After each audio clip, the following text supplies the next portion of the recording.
بسم الله الرحمن الرحيم. الحمد لله رب العالمين، والصلاة والسلام على سيدنا محمد وعلى آله وصحبه أجمعين.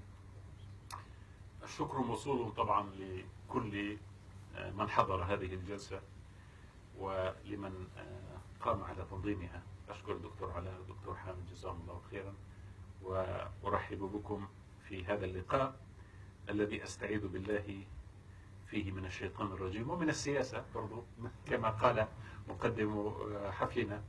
وأقول أنه الحقيقة حديثنا اليوم لن يكون عن السياسة بحد ذاتها، ولذلك أستأذنه في أن أتكلم عن الاستراتيجية، على الأقل نخرج من دائرة المستعاذ به إلى شيء ربما يكون أكثر رحابة. وأستميحه أيضا عذرا في أن أسمي هذا الفقه فقه المآلات، باعتبار أن فقه الواقع يتعامل مع القضايا اليومية، وبالتالي هو أقرب ما يكون فعلا إلى السياسة وتحليل الواقع. وكونه اليوم لن نقدم تحليلا سياسيا إلا عند الطلب، إنما سيكون الحديث عن التيارات الاستراتيجية الكبرى التي ينتقل فيها العالم اليوم إلى المستقبل.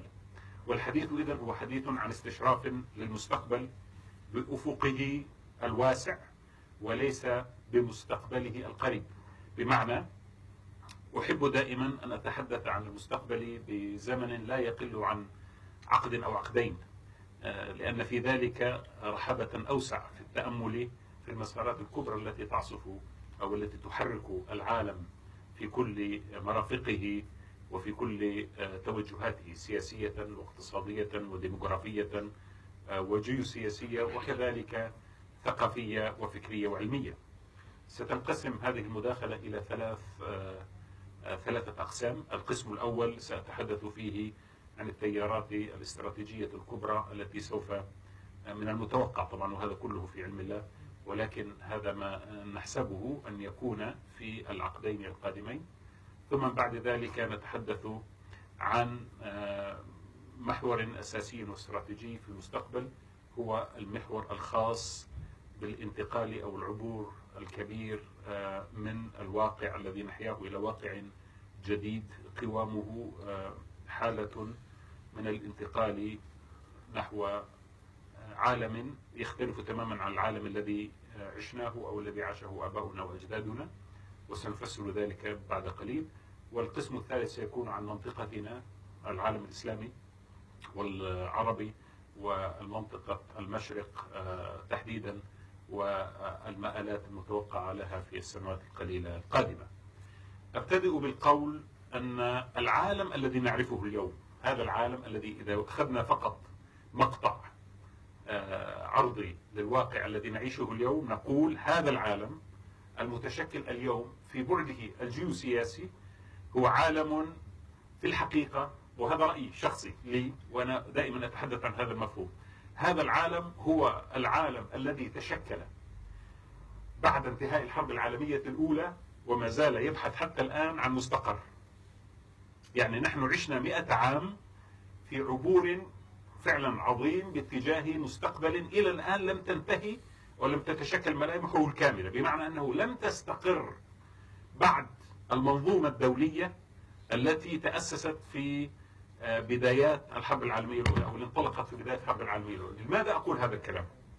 العالم كما تعلمون كانت تسيطر عليه قبل الحرب العالمية الأولى مجموعة من التكتلات السياسية الكبرى التي تشكل فيه بقية الإمبراطوريات الباقية حتى عام 1916 اللي هي الإمبراطورية العثمانية، الإمبراطورية الهنغارية النمساوية، الإمبراطورية الروسية، والإمبراطورية البريطانية التي كانت عمليا إمبراطورية في بعدها الهائل الممتد في مختلف أنحاء العالم، ثم بقية الإمبراطورية الفرنسية، وما تبقى من النفوذ الإسباني البرتغالي الاستعماري في أمريكا اللاتينية وفي إفريقيا وما إلى ذلك. بمعنى أن العالم في ذلك الوقت لو أخذنا لحظة ما قبل الحرب العالمية الأولى لوجدنا أن الاستقرار في العالم كان قد تشكل عبر قرون من الصراعات وقرون من التدافع، ووصل إلى حالة مستقرة ما. هذه الحالة المستقرة الما كانت تتشكل من مجموعة من الإمبراطوريات والتحالفات التي قامت ما بين الدول. هذه الحالة كان عمرها 5 قرون. هذه مسألة مهمة.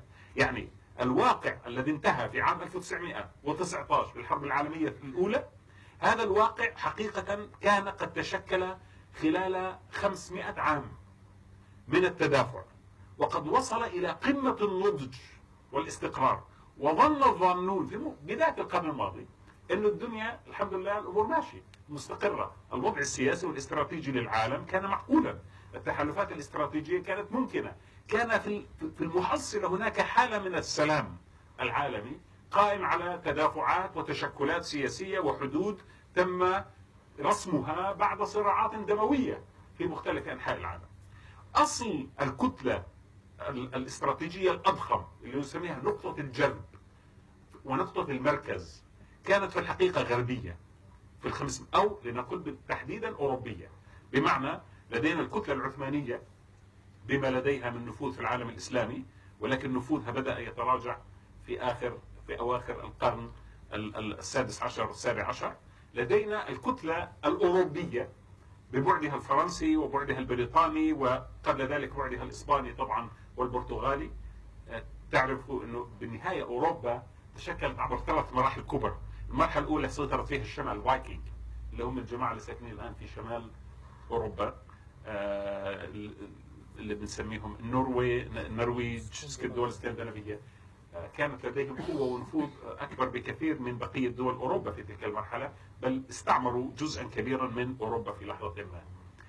بعد ذلك جاءت مرحلة الاستعمار الإسباني البرتغالي، عندما استطاعت إسبانيا والبرتغال أن تكتشف كل منهما مجالا استعماريا خصبا. المجال الاستعماري الأول كان في أمريكا اللاتينية، المجال الاستعماري الثاني كان من خلال الالتفاف حول الرجاء الصالح وصولا إلى سواحل شرق إفريقيا، ثم بعد ذلك إلى جنوب شرق آسيا وإلى الجزر الأندونيسية. هذان المجالان قدم لإسبانيا وللبرتغال كما مذهلا من المصادر التي لم تعرفها الإنسانية من قبل، لدرجة أن كمية الذهب التي بدأت تتوافد على شواطئ أوروبا في بدايات القرن السادس عشر يعني 1492 اكتشفت إسبانيا نظريا أمريكا اللاتينية، ودار مجلان حول رأس الرجاء الصالح قريبا من ذلك. هنا بدأت السفن تأتي بشيء لم يكن محسوبا. الاقتصاد الأوروبي في ذلك الوقت كان قائما على الذهب طبعا. الدولة العثمانية عندما واجهت هذا الفائض المذهل في كمية الذهب الوافدة من أمريكا اللاتينية والوافدة من مختلف أنحاء العالم، بدأ اقتصادها يتراجع. بالمقابل أيضا الدولة العثمانية بدخول البرتغاليين حول رأس الرجاء الصالح استطاعوا أن يلتفوا على طريق الحرير، الطريق الاستراتيجي الأول في العالم الذي كان ينقل البضائع من آسيا نحو أوروبا، والذي كانت تسيطر عليه عمليا الدولة العثمانية. فبالتالي انقطع مدد الدولة العثمانية الاقتصادي من خلال طريق مهم جدا وحيوي واستراتيجي، وانقطع كثير من مواردها بسبب التضخم الهائل في أسعار في النقود في ذلك الوقت بسبب وجود كميات من الذهب. أنا أحاول أن أقدم تفسيرا آخر مختلف عن انهيار الدولة العثمانية، وهو أن حالة الانتقال في نهايات القرن الخامس عشر 1492 نحو اقتصاد أوروبي جديد أدت إلى إضعاف ليس بسيط، إضعاف جوهري للدولة العثمانية، خلافا للنظريات الأخرى التي تقول أن الدولة العثمانية سقطت فقط بفعل عملية ثقافية أو تبرتز. يعني الدول عادة لا تنهار بس بسبب وجود تفسخ اجتماعي أو أخلاقي فيها، تنهار أيضا لعوامل أخرى كبيرة. العامل الأهم في انهيار الدولة العثمانية كان التحول الكوني الاقتصادي الذي حدث من خلال فقدان الدولة العثمانية لمركزيتها في الاقتصاد العالمي التي كانت تحتله، وبانهيار طريق السلك رود اللي هو طريق الحرير انهارت كثير من الموارد التي كانت تحتكرها الإمبراطورية العثمانية، وبزغت أيضا بوادر جديدة لاقتصاد عالمي نامي في أوروبا. استمرت النهضة الأوروبية في القرن الخامس عشر السادس عشر السابع عشر الثامن عشر، وصلت أهم ما تصله بالقرن الثامن عشر والتاسع عشر بالثورة الصناعية الأولى باختراع طبعا الثورة الصناعية الثانية اللي هي آلة البخار والمصانع، ونهضت أوروبا بمنتج لم يكن عالمنا يعرفه في ذلك الوقت، اللي هو الصناعات الممكننة القائمة على الآلة، والتي ضاعفت كمية الإنتاج مئات الأضعاف عما كان الإنسان يعمل فيه من خلال الدابة أو من خلال الجسد التعامل المباشر. ولا شك أن بالنهاية المفهوم التكنولوجي الصناعي كان أوروبيا، أي لم يكن عثمانيا، لم يكن في حتى ذلك الوقت هنديا أو صينيا أو إفريقيا. الكتل الكبرى في العالم كانت ملحقة بإنجاز ضخم تشكل. ثم بعد ذلك بدأ عملية التراجع مرة أخرى إلى وصول الحرب العالمية الأولى التي توجت انتهاء 400 سنة على الأقل من المركزية الأوروبية. ليش؟ طب مش معقول هالحكي، أوروبا ما زالت صحيح، لأنه بزغ في 1918 و19 نجم دولة أخرى كانت تعيش على الهامش، وجدت نفسها مستدعاة لكي تترأس المجلس الكوني الخاص بالسياسات والدول والتوازنات، اسمها أمريكا. حتى تلك المرحلة كانت الولايات المتحدة الأمريكية تعيش حالة من العزلة. ليش؟ دولة ضخمة لا تحتاج العالم، حاجتها للعالم هي حاجة فقط في أن تصدر للعالم بعضا من بضائعها، مع العلم أنه أيضا سوق ضخم. أمريكا ليست دولة تحاول بطبيعتها، السيكولوجيا السياسية للولايات المتحدة الأمريكية سيكولوجية فيها قدر هائل من العزلة، قدر هائل من محاولة الانكفاء وليس الانفتاح. تماثلها بذلك إمبراطورية أخرى كانت دائما موجودة وقوية نعلم بها، ولكننا لا نلمس أثرها في حياتنا، اسمها الصين. فكان في عندنا إمبراطورية صينية ودولة أمريكية موجودتان، لهما نفوذ اقتصادي وبنسمع فيهم وعندهم جامعات محترمة وفي عندهم اختراعات كويسة، لكن في يومنا الحالي في تعاملاتنا في قلب العالم اللي هي المنطقة الأوروبية الآسيوية لم نكن نشهد لهما جيوشا ولا أثرا ولا استعمارا ولا شيء من هذا القبيل.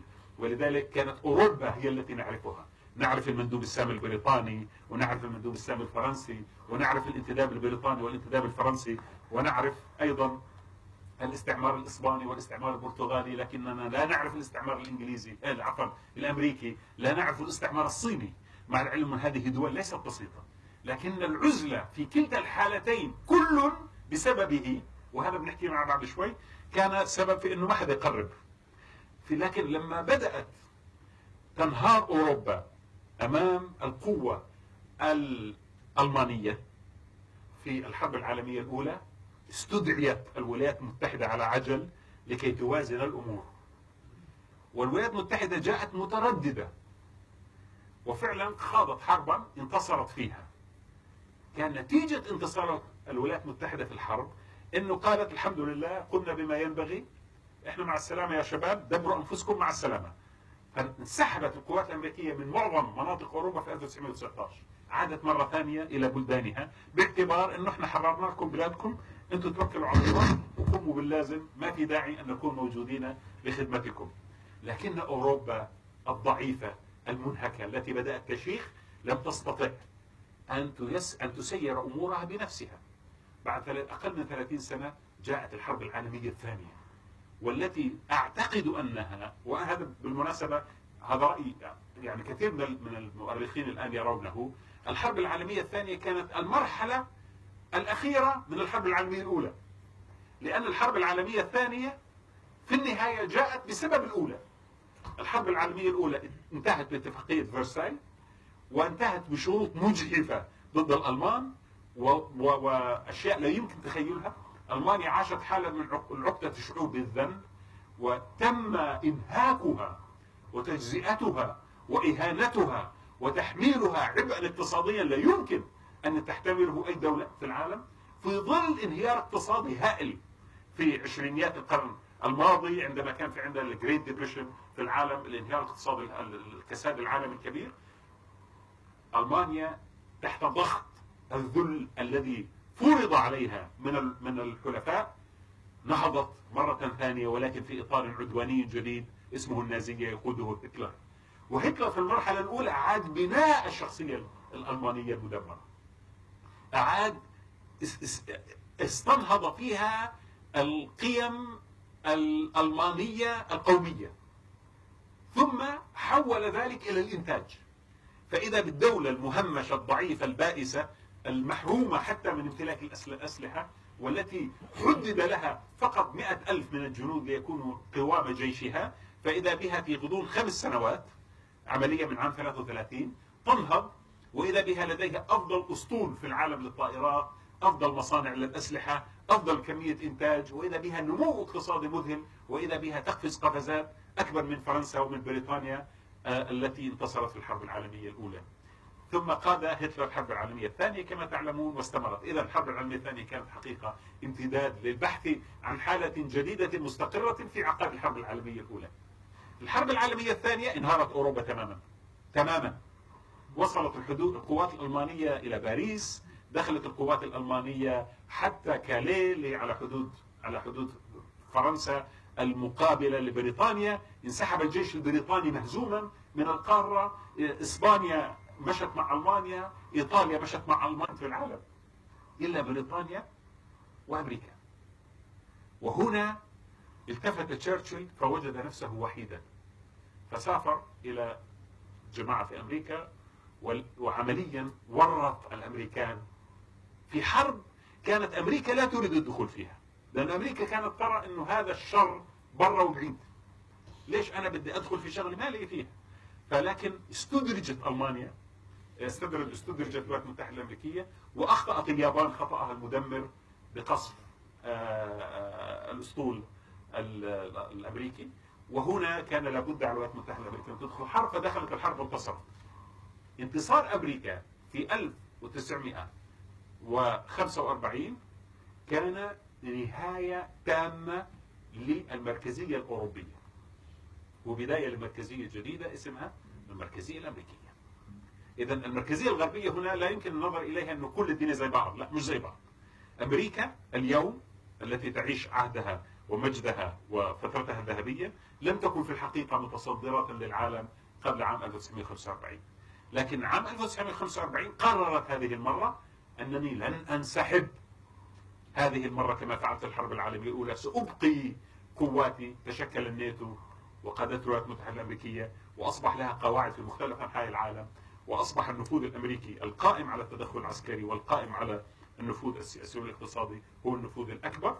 وتراجعت الإمبراطورية البريطانية، انهارت عمليا بانسحابها من الهند وانسحابها من معظم الأماكن المستعمرة، وكذلك الفرنسية والإسبانية والبرتغالية، وهكذا تشكل العالم في تلك اللحظة بناء على قوتين أساسيتين: قوة تسمي نفسها الاتحاد السوفيتي تقوده فلسفة شيوعية، وكذلك هي أوروبية بالمناسبة، يعني ليست خارجة عن النطاق الأوروبي المادي، وفلسفة أخرى رأسمالية تقوده الولايات المتحدة الأمريكية.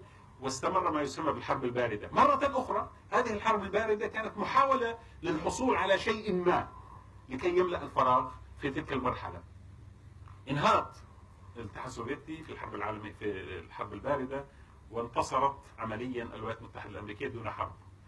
في 1990 أصبح لدينا واقع جديد نسميه ما بعد الحرب الباردة. ما بعد الحرب الباردة مرحلة عجيبة. ليش؟ الدنيا تغيرت، ولكن أصاب الولايات المتحدة الأمريكية شعور مبالغ فيه بالانتصار. فكريا بدأنا نسمع على أنه الحمد لله وصلنا إلى النهايات المطلقة للتاريخ، لأن انتصار الرأسمالية الليبرالية الغربية هو الانتصار النهائي المطلق للإنسان. خلصنا. الإنسانية اليوم وصلت إلى النضج الكامل، وبالتالي ما ليس بعد هذا شيء. ثم بدأ المفكرون والمحللون يتبارون. أذكر توماس فريدمان في كتاب له اسمه شجرة الزيتون واللكسس، The Lexus and Olive Tree، بتكلم عن العولمة وكيف انتصرت اللكسس على شجرة الزيتون، لأن شجرة الزيتون تمثل هوية، واللكسس تمثل الماتيريالستيك كونسامشن شو اسمه. فكنت في دافوس في إحدى المرات في المؤتمر الدولي العالمي اللي بيصير كل سنة في دافوس، وكان في ذلك اليوم توماس بيتكلم عن منصة عن كيف الدنيا الحمد لله رب العالمين اشي تمام وكل شيء تحت السيطرة وعوج ما فيه زي ما بقول اخواننا السودانيين، والعالم الحمد لله. يعني امريكا الان قامت هذا الكلام طبعا في الليلة التي اعلنت فيها انتخابات المجلس التشريعي الفلسطيني بفوز ساحق لحماس في صباح ذلك اليوم. كان في شهر 1 2000 وكم 2006. فانا الصبح رايح على المحاضرة وتوماس بيتكلم، فسألته سؤال، قلت توماس بناء على اللي حصل الليلة هل ما زلت تعتقد أن اللكسس غلبت شجرة الزيتون؟ لأنه في الحقيقة هذا الحلم الأمريكي والاحتفال الأمريكي الكبير الذي نشأ في عام 1990 حقيقة لم يعش طويلا، لأن العالم عاد مرة أخرى إلى حالة التناقضات القائمة على الهوية والثقافة وما إلى ذلك. فبالتالي عمليا لو كانت النظرية صحيحة لن يختار الفلسطينيون مفترضا حماس، سيختاروا على سبيل المثال قوى أكثر اتصالا بالعالم الحديث الغربي الذي سوف يغرقهم بالأموال والفوائد، بدل ما يختار تنظيم في الغالب سيقود إلى حالة من العسر في الحياة بدل اليسر الرأسمالي والجنة المادية العظيمة الموعودة. فمثلا كانت هذه حالة، ثم انتشرت هذه الحالات في كل كما ترون في كل مكان. لكن هذا التيار اليوم يعاني أزمة كبيرة. الوجود الأمريكي المركزي في العالم الذي تشكل بسبب تلك الحالة الفريدة من الانهيار السريع والمفاجئ بالاتحاد السوفيتي تشكل في ظرف لم يكن نموا طبيعيا للمنظومة الدولية، كان نمو غير طبيعي. الآن احنا نعود مرة ثانية للنمو الطبيعي. استأنفنا النمو الطبيعي مع بدايات القرن، مر علينا 7-8 سنوات من الاحتفال الهستيري بالانتصار الغربي، الانتصار الأمريكي الليبرالي الرأسمالي الغربي على العالم ليكون الحل النهائي لأرض الميعاد الجديدة. هذا الكلام ما زبط. ليش؟ روسيا ظننا أنها قد أصبحت دولة من دول العالم الثالث لا قيمة لها. وبوريس يلتسن إذا بتذكروا قدم لأمريكا خدمات جليلة في أن حول روسيا حقيقة إلى دولة من أفقر دول العالم، وما زالت في ذاكرتنا طوابير الروس واقفين على المخابز والمتاجر الفارغة، وأهينت الكرامة الروسية في مرحلة بداية التسعينيات إهانة بالغة. وظن الأمريكيون الأوروبيون أنه الحمد لله من الآن صاعدا ليس هناك شيء يسمى روسيا، عمليا ستبقى روسيا دولة هزيلة كل سنة معكم شوية مساعدات يظلوا عايشين، لكن أكثر من ذلك لن يكون. وأيضا بالمقابل في التسعينيات كانت الصين لا تزال خارجة. 1991 خرجت من الانغلاق الكبير الذي كان ماو تسي تونغ قد وضعها فيه، لم تكن قد انفتحت اقتصاديا على العالم. وهذا كما قلت لكم الصين دولة منغلقة بالفطرة، مش لأنهم بيحبوا الانغلاق، لا، الصين دولة منغلقة لسبب استراتيجي مهم. ثقل الصين الهائل وامتدادها الجغرافي المذهل وعدد سكانها الذي يزيد على 1.5 مليار دائما يكون هو عنصر مركزية الصين في داخلها، نقطة الجذب في الداخل مش في الخارج. الخارج بالنسبة للصين هامش، والمركز هو في داخل البلد. احنا عندنا دائما احنا مثلا عندنا العرب المسلمين دائما عندنا للاسف الشديد مركزنا برا، لذلك دائما بنشوف بريطانيا وفرنسا وامريكا شو بتعمل، لانه مركز الجذب الاستراتيجي لنا في الغالب دائما في الخارج. مركز نقطة الانجذاب الحقيقية للمنظومة الصينية الحضارية في الداخل عبر آلاف السنين. كانت الصين ترى نفسها بخير من عزلت عن الدنيا، وترى نفسها على وشك التفكك إذا العالم بلش يشتغل عليها، لدرجة أنه عندنا حرب اسمها حرب الأوبيوم، أوبيوم وور في نهاية القرن التاسع، حرب الأفيون. خاضت بريطانيا والدول الحليفة لها حربا ضد الصين، عارفين ليش؟ لإجبارها على فتح موانئها مشان التجارة العالمية. الصين قالت يا أخوان لا بدي أتاجر معكم ولا تتاجروا معي، الشر برا وبعيد وإحنا مبسوطين، لا بدي حدا يتدخل فيه. ولذلك أغلقت الصين أبوابها أمام الحضارة الغربية الوافدة في ذلك الوقت، وحوربت لكي تفتح أبوابها، وأجبرت على أن تصبح جزءا من المنظومة الاقتصادية العالمية، وسيطر على هونغ كونغ وأصبحت ميناء للسفن العالمية مشان اللي بتروح على جنوب شرق آسيا أو شرق آسيا تجلس هناك. شوفت كيف؟ فالصين تاريخيا هي كذلك. والحقيقة نحن كعرب ومسلمين لنا يعني إحساس بالصين أكثر من الأوروبيين، لأنه دائما كنا تجارا ماهرين. أنتم بتعرفوا أنه اليمن في كان 3 طرق أساسية للصين مع العالم: طريق الحرير الشمالي، طريق الحليل الجنوبي أو الأوسط اللي بمر بحر الفارس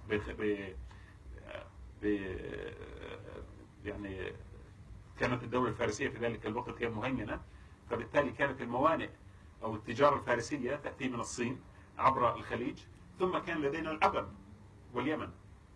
هذه ال3 طرق تاريخيا وعلى مدار مئات السنين هي الطرق التي شكلت تواصل الصين مع العالم. طريق الشمال كان يمر عمليا في منطقة آسيا الوسطى، فلما أسلم الناس هناك صارت إسلامية. طرق التواصل مع بخارى، سمرقند، كل هذه المناطق كانت مسلمة. عربيا قبل الإسلام منطقة الخليج هذه كانت مركز اتصال صيني مذهل مع العالم الخارجي، لأن التجارة الصينية كانت تأتي بالسفن إلى الخليج، ثم كانت القوافل العربية أثناء الوجود الفارسي في هذه المنطقة كانت تعبر باتجاه الشام، ومن الشام تعبر إلى أوروبا. ثم الطريق الثالث كان عبر العدن واليمن، وهو الطريق الذي خاض الروم والفرس عليه حربا استمرت 200 سنة. وذكر القرآن الكريم مشهدا من مشاهد هذه الحرب في السماء ذات البروج، عندما تحدث عن المحرقة الكبرى التي قام بها أتباع الدولة الفارسية في اليمن ضد أتباع الدولة الرومانية من المسيحيين في نجران. وهذه كانت في 525 للميلاد، أي قبل تقريبا 100 سنة من البعثة النبوية أو يزيد، وكانت مشهودة وموثقة طبعا في القرآن الكريم، وقصتها جميلة.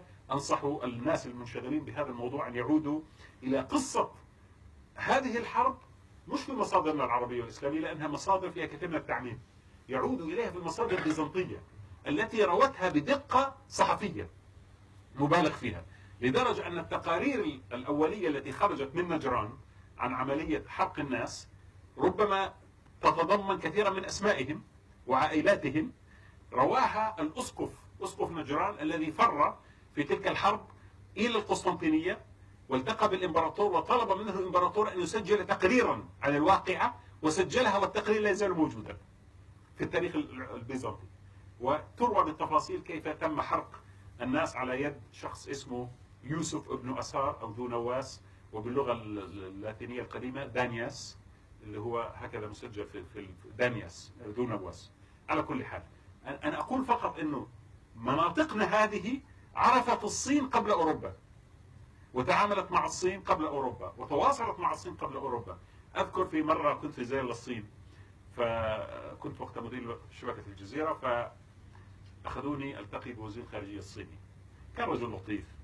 فالرجل يعني تبسط في الحديث وقال لي: نرحب بكم في إمبراطورية عمرها 3000 عام، نحن الذين اخترعنا المطبعة، ونحن اخترعنا البارود، واخترعنا أشياء جميلة جدا، فبالتالي ينبغي لكم أن تعكسوا عمق الحضارة الصينية. وأقول لكم نحن تاريخيا علاقتنا فيكم لا بأس، ساعدناكم كثير في شغلات كثير، وودينا لكم يعني منتجاتنا والى اخره. قلت: بارك الله فيك وجزاك الله خيرا. طبعا هذا الكلام مقدر، وأنا من جانبي أقول لك أن الحضارة العربية الإسلامية قدمت للصين أيضا أشياء كثيرة جدا. ففي عام كذا في الهجري في ذلك الوقت، في زمن خليفة اسمه أبو جعفر المنصور، استنجد به ملك الصين، وهذا قلت للوزير، استنجد ملك الصين إمبراطور الصين به عندما غزته القبائل المغولية وأطاحت بعرشه، واضطر أن يترك بكين، فاستنجد بأبو جعفر المنصور. فأبو جعفر المنصور أرسل له جيشا إسلاميا قوامه 5000 مقاتل، احتل بكين وأعاد الإمبراطور، وبقيوا حرسا للدولة في ذلك الوقت وأسلموا. ومن ذلك الوقت تأسس الإسلام، وما زالت المسجد الأول الذي أسسه المسلمون الأوائل موجود. فقلت: نحن أيضا ساعدناكم. وقلت أيضا أمس زرت المدينة المحرمة The Forbidden City، اللي هي زي ما تقول شيء مهم جدا في الصين، المركز الثقافي الحضاري الأول اللي كان مقر الأباطرة الكبار. وقلت له: طبعا تعرف سعادة الوزير أن الذي صممها وبناها كان مهندسا معماريا مسلما أتي به من بلاد المسلمين. أذكر أنا لما كنت أتكلم الرجل دهش، فنظر إلى مستشارين، قال هذا الكلام بحكي صحيح باللغة الصينية. قالوا له صحيح. فقصدي انه الصينيين عندهم هذا الشعور دائما بالتاريخ، ودائما انه هم مركز العالم والعالم يستفيد، هو العالم الذي يتفاعل معهم ليأخذ حاجته، اما هم ففي غنى عن العالم. هذا الانفتاح الكبير بدأ في 1990 فقط بالرئيس هذا اللي اجى بعد. هذا الرئيس بدأ ينفتح وفتح الأسواق، وبدأت الصين تصبح جزءا من الاقتصاد العالمي، وبدأ النمو الاقتصادي الصيني يتسارع في التسعينيات وفي بداية القرن الماضي. بالتالي نحن نتكلم فقط عن 25 سنة من الحضور الصيني على المشهد، ونتكلم عن 70-80 سنة من الحضور الأمريكي على المشهد. فهذه مرحلة ليست كبيرة بمقاييس ال 500 سنة لأوروبا أو بال 700-800 سنة اللي الدولة العثمانية كانت حاضرة فيها في المشهد الدولي. أقول هذا ليش؟ أقول حتى أقول لكم أنه بمعايير الزمن والتاريخ نحن لا نعيش في حالة استقرار، نحن ما زلنا نعيش حالة عبور نحو شكل ما ينبغي للعالم أن يستقر عليه، وهذا الشكل لم يتم بعد. أمريكا أصابها حالة من الغرور وأخطأت أكبر خطأ في تاريخها، في تاريخها المعاصر، وهو أنها قادت حربا ليس لها بعد استراتيجي مهم للولايات المتحدة الأمريكية، اللي قادها جورج بوش ضد الأفغان وضد العراقيين. ما لها لزوم. يعني بمعنى أنت حضرتك دمرت الاتحاد السوفيتي، وانهارت الصين، انهارت روسيا، بدأت الصين تطلع، أنت انشغلت عن القوى التي تملك أسلحة نووية وتملك اقتصاد وتملك ثأر معك، ورحت على ناس ولا مؤاخذة مستضعفين. أمريكا صحيح انه صار عندنا 11 سبتمبر وانت جاي تثأر، بس ما بيفسر لك هذا الكلام المبالغه والاسراف في ان تشن حرب تستمر 10 سنين وتدفع فيها 3 تريليونات دولار وتقتل آلاف الجنود الامريكان وتشغل مؤسستك كلها السياسيه والاقتصاديه والامنيه بكم واحد في افغانستان وفي العراق. هذا كان خطأ استراتيجي هائل. من الذي استفاد منه؟ استفاد منه الصينيين واستفاد منه الروس، لأنك أنت كففت شرك عنهم وانشغلت بغيرهم، فاستعادت روسيا مرة ثانية بناء ذاتها في غفلة من الحضور الأمريكي، ونمى الاقتصاد الصيني في مرحلة كان الاقتصاد الأمريكي منكفئ فيها على ذاته بسبب الحروب والحالة التي عاشتها أمريكا في ال10 سنوات المقيتة من حكم من 2001. يعني بمعنى ذلك، وأنا والله ما زلت أذكر حديثا قاله لي أحد المسؤولين الصينيين، جاء هنا على الجزيرة بده يعمل مقابلة، فقبل اللقاء بيتكلم بيقول يا إخوان أنتم كعرب بارك الله فيكم أحسن ناس وإحنا بنحب العرب، أنتم خدمتوا الصين خدمات جليلة. فأنا صراحة ما جاملته، قلت ولا مؤاخذة يا عدم مؤاخذة، أنت شو بتحكي هالكلمة 2006؟ قلت شو بتحكي؟ إحنا كل دولنا مع أمريكا ولا في حد داعمكم، يعني أنت بتجاملني بس هيك. قال لي لا أنا ما بقصدك، ما بقصد دولكم. قلت مين بتقصد؟ قال لي بقصد أولئك الذين خلوا أمريكا منشغلة في أفغانستان والعراق. قلت ليش؟ قال لأنها بانشغالها تركونا أحرارا لكي نطور ما نحتاج بعيدا عنهم، وإلا كنا واجهنا أمريكا من سنوات. هذه كانت عباراته، وهذا صحيح. اكتشف الأمريكيون ذلك متأخرا مع قدوم إدارة أوباما. صار في تفكير جديد في أمريكا. أمريكا اليوم تقول يا جماعة إحنا لماذا نحتاج أن نرسل قواتنا كنا نحارب العالم ونحارب كل حرب ونصبح شرطة العالم؟ هذا الكلام لا نحتاجه. لذلك قررت الولايات المتحدة الأمريكية أن تنسحب من العالم جزئيا، لا تدخل أمريكي سريع بعد اليوم في أي مكان في العالم، إنما سنترك المجال للدول الإقليمية تقوم بالواجب بناء على توصياتنا ودفعنا من الخلف، ونحن نراقب، عند اللزوم نتدخل بقدر محدود. هذه الاستراتيجية بعض المحللين يقولوا هذا أوباما، بكرة إذا تغير أوباما وأجى ترامب ولا أجى مرة ثانية الريبابليكانز كل شيء يتغير. أنا أقول هذا ليس صحيحا. هذه استراتيجية جديدة بنتها الدولة الأمريكية وليست الحكومة والإدارة الأمريكية. هذه استراتيجية شارك فيها البنتاغون والCIA والأجهزة والثينك تانكس والدولة الأمريكية القائمة على أنه بإمكاننا أن نزدهر اقتصاديا ونسيطر سياسيا دون الحاجة إلى التدخل العسكري اليومي والمباشر. وهذا الذي حدث بانسحاب أمريكا عمليا من المنطقة، وهذا الذي يحدث اليوم ترونه في سوريا وترونه في كل مكان. أمريكا ليست موجودة، أمريكا موجودة من الخلف، موجودة من الخلف، لكنها تريد من الناس أن يقوموا بشغلها. خلي تركيا والسعودية وإيران تصطرعان فيما بينهما حتى نشوف الأمور وين ماشية، بعدين تجي نقص عليك، لن يكون عندك أي مشكلة. فلذلك هذه كانت مسألة مهمة. إذا المستقبل هو ما يلي: الولايات المتحدة الأمريكية في ال20 سنة القادمة لن تكون أداة تدخل استراتيجي سائد. هذه واحدة. رقم اثنين: الصين التي نمت نموا مذهلا في التسعينيات وبداية القرن الماضي الحالي توقف اقتصادها حقيقة عن النمو الإيجابي في 2008. والصين اليوم تعاني حالة من الركود الذي لم يظهر كل أبعاده بعد. وهذا كان بالمناسبة أحد الأسباب الكبرى لانهيار أسعار النفط، لأن العالم أدرك أن الماكينة الصينية التي كانت تستهلك كما هائلا من النفط أصبحت كسولة غير قادرة على العمل بسبب أن أسواق الاستثمار العالمية لم تعد تستقبل المنتجات الصينية.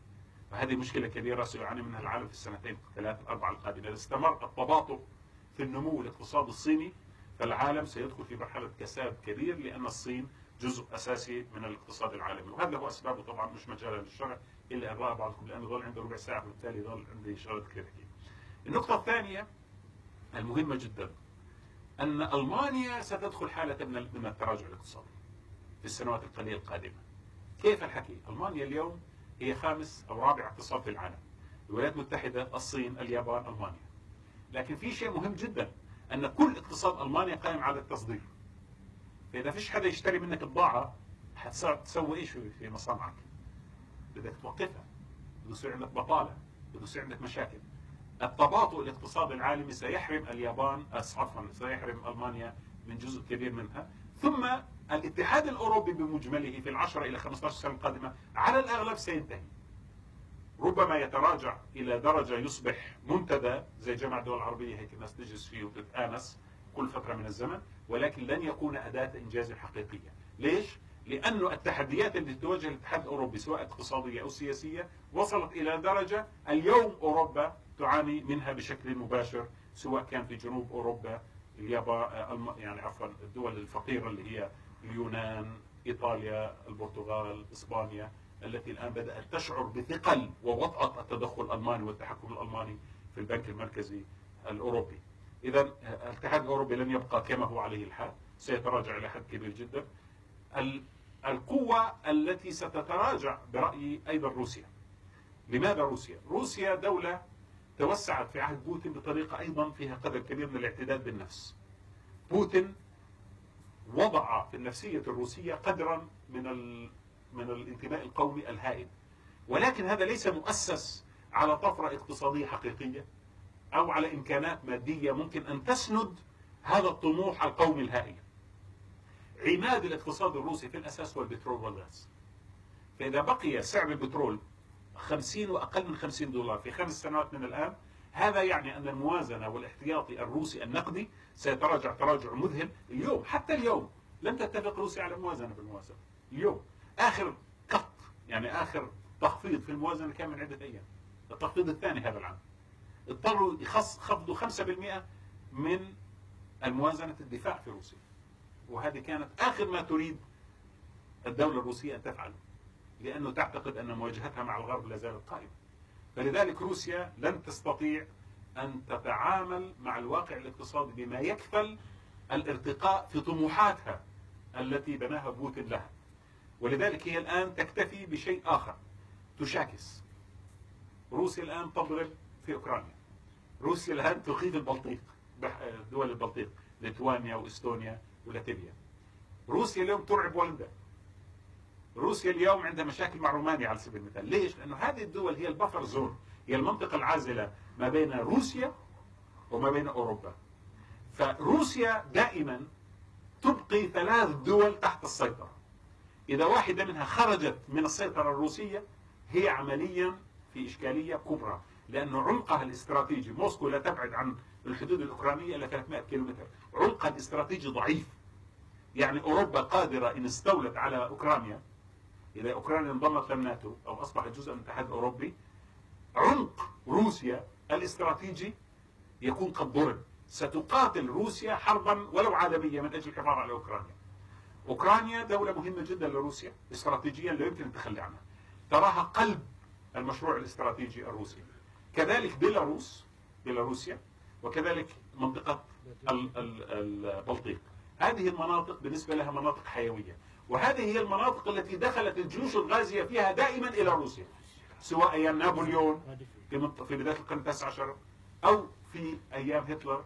دائما القوات تدخل من هذه المساحات اللي هي السهول المنبسطة الواسعة التي ليس فيها جبال، والتي تستطيع الدبابات فيها فعلا أن تسير مسار واحد باتجاه موسكو. لابد دائما من إغلاقها، ولذلك لابد من أن تكون أوكرانيا محايدة، ولا يمكن لأوكرانيا تصبح جزءا من الاتحاد السوفيتي، لأنه عفوا من الاتحاد الأوروبي كما كان يحلم الجماعة اللي هم، وحتى الآن أمريكا بتقول صلوا على النبي يا جماعة، فكوكم من قصة الاتحاد الأوروبي ومن الناتو، ما في مجال.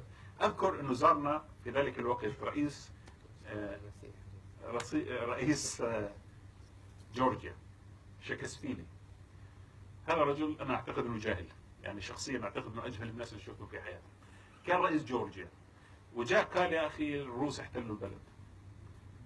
تعرفوا جورجيا 2008 دخلت القوات الروسية إلى شمال جورجيا.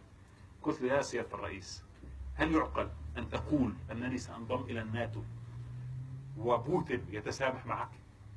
قال يا أخي والله أنا ذهبت إليه وقلت له يا سعادة الرئيس هل أنت موافق على أن انضم إلى الناتو؟ قال يا أخي أنت دولة مستقلة افعل ما تشاء. فأنا انضميت. قلت له يا سيادة الرئيس، ألا تعرف أن جورجيا في النهاية عمق استراتيجي لروسيا؟ أنت انضمامك للناتو عارف شو بتعمل؟ قاعد تدمر الأمن القومي الروسي. فكان بالإمكان أنك بدون فلسفة الواحد يعرف هاي الشغلة، لكن هو رجل يعني حقيقة إنسان عجيب. وعلى فكرة استغربت الآن تركوا طبعا جورجيا، تعرفوا جورجيا وقفتها روسيا، أوقفت هذا المشروع بانضمامها للناتو، والآن شاكسفيلي رئيس عمدة لمدينة في جنوب أوكرانيا. غريب جدا، يعني استغربت انه وين شو ذيك اليوم سمعت له بقول لك عمده في مدينه في جنوب، مدينه صغيره في جنوب اوكرانيا. anyway. بس القصد اللي بحكيه انه روسيا ستحارب حربا شرسه ضد كل هذه الدول ان ارادت ان تصبح جزءا من المنظومه الاوروبيه. هذا كلام مهم جدا. روسيا ستشعر بالفرح الشديد لانهيار الاتحاد الاوروبي. روسيا ستشعر بحاجه اقوى الى التحالف مع المانيا، والمانيا ستشعر بحاجه اقوى للتحالف مع روسيا لسبب مهم، ان روسيا وألمانيا بينهما مصالح اقتصادية هائلة. ألمانيا أكبر مستورد للغاز، وأنت بدك تحدد تصدره مشان تجيب فلوس. وأيضا روسيا من أكبر مستوردي المنتجات الألمانية، فبالتالي في مصالح. ولذلك اليوم إحنا في شهر 7 سيكون لدينا اللقاء الدوري لتجديد العقوبات على روسيا في نهاية شهر 7. ألمانيا شوي شوي يعني بتقول يا جماعة طب نشوف لنا حل، نلاقي لنا طريقة نخفف، لأنه ألمانيا متضررة من العقوبات. اليونان غالبا سوف تدعم رفع العقوبات. بكرة بوتين أظن حيكون في اليونان. تشيك ريبابليك اوريدي أعلنت إنه أنا يعني مش مع العقوبات، لأنه برضه بوتين ظبط الأمور. يعني قصدي أوروبا ليست متفقة حتى على قضية محورية اللي هي روسيا التي تهدد محيطها الحضاري المباشر في داخل المنطقة. لكن الصين وروسيا اقتصاديا عندهم مشاكل حقيقية، هذا سينعكس على المنظومة الدولية. انتقل لنقطة سريعة بعد الآن مباشرة، يعني عناوين رئيسة ممكن نناقشهم بعدين في الحديث. ما الذي ينتظرنا نحن الآن في العالم الإسلامي؟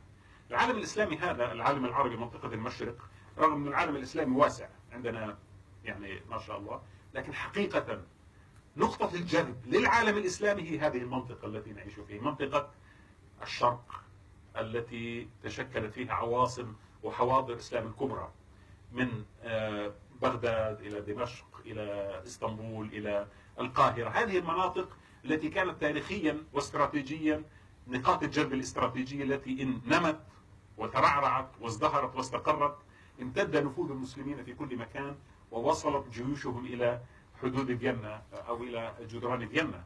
وإذا تراجع هذا القلب من العالم الإسلامي وجدت أن العالم بدأ يتكالب علينا ويحتل أراضينا، كما حدث في الحرب العالمية الأولى، اتفاقية سايكس بيكو واتفاقية لوزان وما بعدهما من تقسيم مذهل للعالم الإسلامي أو العالم منطقة الشرق. الشيء المهم الآن في هذه المرحلة أننا نعيش حالة انتقال هو الأكبر في تاريخنا المعاصر. ليش؟ لأول مرة وجدنا أنفسنا بعد 1919 بدون مفهوم الأمة السياسي. ما عندناش، خلاص الحمد لله انتهينا من هذا الموضوع. ليش؟ زمان احنا من يوم ما صارت عندنا الخلافة الراشدة الى الخلافة الاموية الى الخلافة العباسية وما بينهما وصولا الى العثمانية، كان لدينا دائما عقلنا الدي ان ايه السياسي تبعنا شغال على شغله اسمها الخلافة او الامة التي تتمثل في دولة. في 1919 هذا الشيء انهار واصبح لدينا كيانات جديدة. هذه الكيانات الجديدة احيانا تسمى دول قومية، احيانا تسمى دول اقليمية لكن في الحقيقة كلها في الاخر في حالة انتقال ليست مستقرة. ولما تفكر فيها تفكر كأنك تدير مشروع مؤقت بانتظار شيء ما جديد. هذا الشيء ما الجديد ما تبلور في اذهاننا بعد. ليس لدينا شعور بان هذه الكيانات المنبثقة عن مرحلة الاستعمار وما بعد الاستعمار كيانات دائمة تتصل بالشرعية التامة، أو أن لديها لوحدها القدرة على البقاء. لأنهم لما قسمونا بطريقة لا أنت بتستطيع تعيش لوحدك، قد تكون غني لكن ليس لديك عمق استراتيجي، قد يكون لديك سكان لكن ليس لديك ثروة، قد يكون لديك عمق استراتيجي لكن ليس لديك مال، وهكذا. فأصبح لدينا حالة من عدم الاستقرار، كأنك أنت جايب أشياء وكلها في حالة محاولة لبحث عن حلول، لكن هذا الحل الأكمل والأشمل الذي يمكن أنه اللي عنده عمق استراتيجي يكون غني واللي عنده مال يكون عنده سكان، هذا الكلام مش موجود. فنحن في حالة انتقال نحو شيء ما. انهارت المنظومة التي سميت بعد الحرب العالمية الأولى إلى حد ما من خلال الأحداث الأخيرة في سوريا والعراق وسايكس بيكو وحتى ما بعدها. اللي حصل في هذه المرحلة أنه إحنا ما زلنا نعيش ونبحث عن شيء ما قابل للاستقرار. هذا الشيء ما سيكون له انعكاسات. الانعكاس الأول منهجي، معرفي، فكري. نحن مسؤولون عن تطويره، بمعنى نحتاج أنه ما بنيناه في القرون الماضية من تصور عن العالم أو عن أنفسنا، من نظريات سياسية أو اجتماعية أو فكرية أو اقتصادية حتى، ينبغي أن يعاد النظر بها لكي تكون قادرة أن تتعامل مع المستقبل لا أن تستحضر الماضي. لأني أرى في معظم حديثنا حتى في السياسة والاستراتيجية والاقتصاد نتكلم عن الماضي، الخلافة الراشدة على منهج النبوة، نتكلم عن دولة إسلامية تحكمنا بالكتاب والسنة بطريقة أو بأخرى. لكن عندما تتكلم عن مفردات ذلك لكي تستطيع أن تواجه فيه هذا الشيء العالمي القادم إليك بدون استئذان، لا تستطيع أن تضع نموذجا قابلا لكي يعيش. يعني دائما أقول ما هو شرعي لنا، ما هو شرعي ما يتسم بالشرعية ليس عملي، وما هو عملي لا يتسم بالشرعية. وهذه أحد التناقضات الكبرى التي يعيشها الفكر والواقع الإسلامي الحالي. إنه عندنا إحنا منظومة ما في معظمها مستقاة من ممارسات تاريخية معينة، وعندنا أيضا ضرورات ما موجودة في واقعنا اليوم. فلذلك عندما نفكر بعقلنا التاريخي، وعندما نتصرف بعقلنا الواقعي، وما بينهما حالة من الفصام اللي كثير من الأحيان تؤدي إلى كأن الإنسان اثنان، واحد هو الإنسان الثقافي والفكري الموجود في المسجد، والثاني هو الإنسان السياسي والاقتصادي اللي يستعيد الناس به، واللي قال عنه أستاذنا أنه تعلما، يعني لأنه بالنهاية بده يشتغل بقواعد السياسة وسيؤدي في الغالب ذلك يعني، أو بده يشتغل بقواعد الأخلاق وبيؤدي فيه زي ما صار في مرسي بحط السجن. يعني في عندنا هذه الحالة الثنائية التي نحتاج أن نعالجها فكريا وذهنيا في مستقبلنا. ثم النقطة الأخرى نحتاج أن نفكر بشيء ما يخلف الدول التي تشكلت في مرحلة الاستعمار وما بعد الاستعمار. هذا الشيء ما أنا مش عارف شو هو، لكن عندي فكرة ما. يعني أنا أعتقد، وهذا الذي الآن منتدى الشرق بالمناسبة يقوم على هذه الفكرة، أن هناك في هذه المنطقة. هذه الأمم تعايشت عبر 1400 سنة. العرب، الترك، الفرس، الكرد، هذه أمم موجودة لها وجود حقيقي سياسي جغرافي اقتصادي اجتماعي ناشب في هذه الأرض، غير قابل للاقتلاع والاختفاء. أي تفكير في المستقبل لا يستطيع أن يستوعب هذه الأمم في كيان قادر أن يحقق ازدهار اقتصادي واستقرار أمني وسياسي، هذا سيكون مؤقت، لأنه في حق الفيتو لكل من هذه المجموعات. أي مجموعة من هذه المجموعات قادر أن تعمل ديستابلايزيشن للسيستم، قادر أن تعمل قلق في داخل هذا السيستم.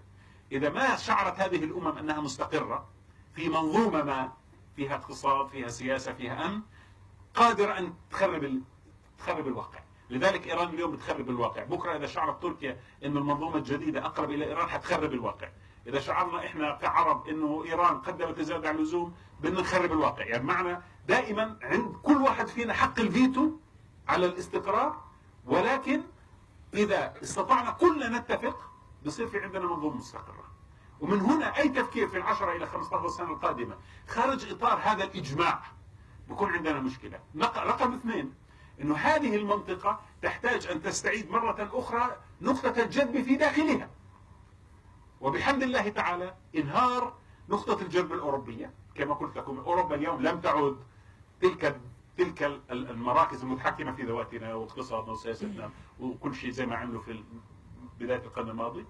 وكذلك أمريكا اليوم في حالة انسحاب، والصين في حالة تراجع اقتصادي، وروسيا في حالة أيضا تراجع. شو بدك أحسن من هيك؟ هذه نقطة مهمة جدا، لأنه إذا الكبار انشغلوا بذواتهم أو بأنفسهم فهذا فضل من الله ونعمة. طب يا أخوان إحنا نيجي نجلس وننشغل في أنفسنا، بمعنى أن نعيد بناء منظومتنا الاقتصادية والاجتماعية والسياسية في المنطقة. أنا لا أقول هنا أنه إحنا بنحتاج أن نبني دولة واحدة ونلغي الدول، أو أن نعيد نبني خلافة ونلغي. أنا مش هذا اللي بقصده. هناك عشرات الطرق في أن تحقق المقصود بشكل مقبول. الاتحاد الأوروبي على سبيل المثال كان خطوة ممتازة جدا. هذه أوروبا بالمناسبة أكثر تمزقا وتفرقا منا بعشرات المرات.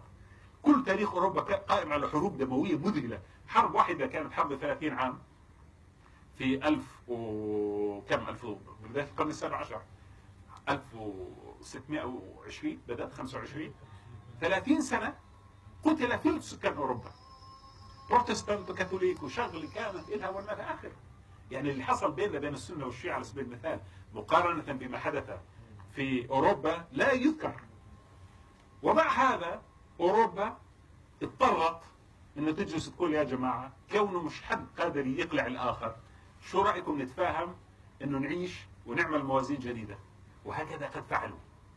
فلذلك الاقتصاد الأوروبي انتعش، الأمن الأوروبي انتعش. ليش؟ لأنهم وصلوا إلى نقطة اقتنعوا فيها أن مزيدا من القتل والدم لن يؤدي إلا مزيدا من البؤس والشقاء، فلا بد من التفاهم والاستعلاء فوق الخلافات.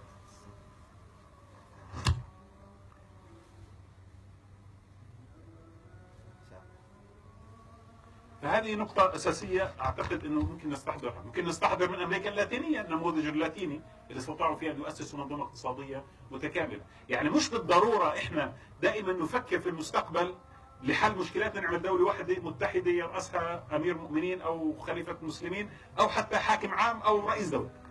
ممكن أن نفكر بكيانات جامعة تحقق لنا حدا أقل من التوتر وحدا أكبر من المنفعة، بحيث لا الإيراني ولا العربي ولا التركي ولا غيره بده يخرب المسألة. ليش؟ لأنه مستفيد اقتصاديا، وإذا خربها كلها بتخرب علينا. يكون في تشابك وفي اعتماد كبير جدا على بعضنا في الاقتصاد وفي السياسة وفي الاجتماع. أعتقد بالعشر 20 سنة القادمة إذا ما صار هذا، البديل هو حقيقة حرب متواصلة، حرب أهلية متواصلة وحروب إقليمية متواصلة غالبا لا تؤدي إلى نقطة واحدة، الاتفاق. يعني أي حرب في الكون، أي حرب، سواء داعش ولا داعش والغمراء قاعدة 30 سنة يمكن، مش هيك؟ أو حرب 30 عاما، أو حرب 30 دولية بالمناسبة هي 30 سنة 1919 ل 1939. يعني كلمة 30 مهمة في الحروب ترى. يعني أنا عندي شعور دائما هيك أشعر من التاريخ إنه أقل الحروب الأهلية 10 سنين وأكثرها 30. يعني هذا مهم. فبين هذه وتلك يعني لازم نذبح حالنا 30 سنة، بعد ما نذبح حالنا 30 سنة بنيجي بنقعد بنقول يا جماعة ثبت إنه ما حدا قادر يخلص على الثاني، شو رأيكم نتفاهم؟ فلذلك أنا أقترح إنه إحنا بنختصر على حالنا كمية الدم النازف في منطقتنا وننتقل إلى المرحلة القادمة من خلال العقلاء والمفكرين اللي يبدأوا ينادوا بمثل هذه الأفكار. الآن نحن نواجه نقطة خطيرة. هذا المستقبل الذي نبنيه مش مستقبل لحضاراتنا احنا الجالسين حول هذه، ولا لأبنائنا ربما، إنما لأحفادنا وأحفاد أحفادنا. فكر بعقلهم، فكر بما سيجلبونه إلى العالم أو ما سيجلبه العالم إليهم. الآن أنا عندما أفكر بشيء آخر غير السياسة والاستراتيجية والاقتصاد، شيء اسمه التكنولوجيا والعلوم. وأرى كمية الاتصال العالمي الذي لم يسبق له مثيل في الوجود، من خلال أنك تجلس في الدوحة وتتواصل مع كل أنحاء العالم من خلال اللابتوب تبعك بدون ما تسافر وتروح وتيجي. وهذا تيار استراتيجي أساسي سيشكل عقولنا، سيشكل اقتصادنا، وعينا، ثقافتنا، تجربتنا، خيالنا، وحتى نظرتنا إلى التدين. حالة التواصل الكوني هذه مذهلة. عندما تستمع على سبيل المثال لكبار المفكرين في مجال العلوم والتكنولوجيا يتكلموا عن عام 2040، وأنا أنصح الجميع أن يبحثوا في اليوتيوب عدد من المحاضرات لمجموعة من الكبار الأساتذة المتحدثين عن التكنولوجيا. 2040 على سبيل المثال هذا عام في الغالب ستتراجع فيه الخصوصيات الخاصة والهويات الفردية لحساب شيء آخر اسمه العالمية الكونية المتصلة. أحيانا نخاف من ذلك خوفا شديدا، لأنه كلمة العولمة والعالمية لنا خوف. أنا حقيقة أقول لكم بصراحة أنا متفائل جدا. ليش؟ أعتقد أن العالمية الأهم في التاريخ الإنساني كانت عالمية إسلامية. العالمية الإسلامية كانت هي الأهم. ليش؟ الرسول صلى الله عليه وسلم عندما جاء بعالميته الجديدة برسالته الواحدة، تعالى فوق القوميات، فوق الطبقيات، وفوق الانتماءات الأخرى، وقدم شيئا مفهوما جديدا كان عالميا للعالمين. وهذه عالمية لم يسبق لها لا الروم ولا الفرس ولا الصينيين ولا غيرهم. كانت هذه العالمية الأولى. إذن العالمية الإسلامية الأولى فعلا قادها نبي الله محمد صلى الله عليه وسلم بحضارة عجيبة في قدرة الناس على الاستعلاء فوق انتماءاتهم الفردية. اليوم في عالمية جديدة زاحفة علينا بدون استئذان، ما حد حيجي يقول تعالوا تفضلوا، وليس لديك خيار، ما عاد لدينا خيار.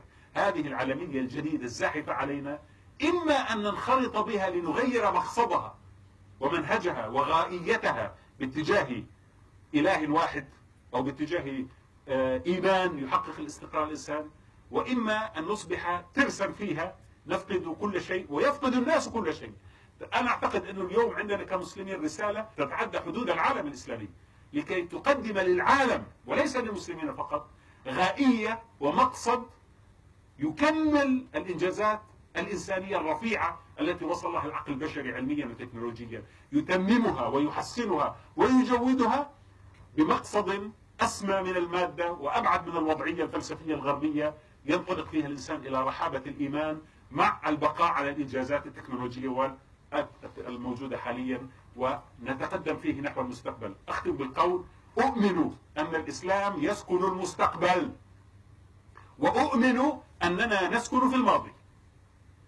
والذي يحتاج أن يخطو نحو المستقبل يريد أن يضع الإسلام أمامه لكي يعيش المستقبل وهو معتقد أنه متقدم نحو الله لا مبتعدا عن الله. فالله سبحانه وتعالى وديننا وثقافتنا قادرة أن تتعايش مع المستقبل وأن تخدم الإنسانية أكثر بكثير من أي ثقافة أخرى. والله تعالى أعلم، والسلام عليكم ورحمة الله وبركاته. ضبط ساعة كامل، الحمد لله رب العالمين. السلام عليكم.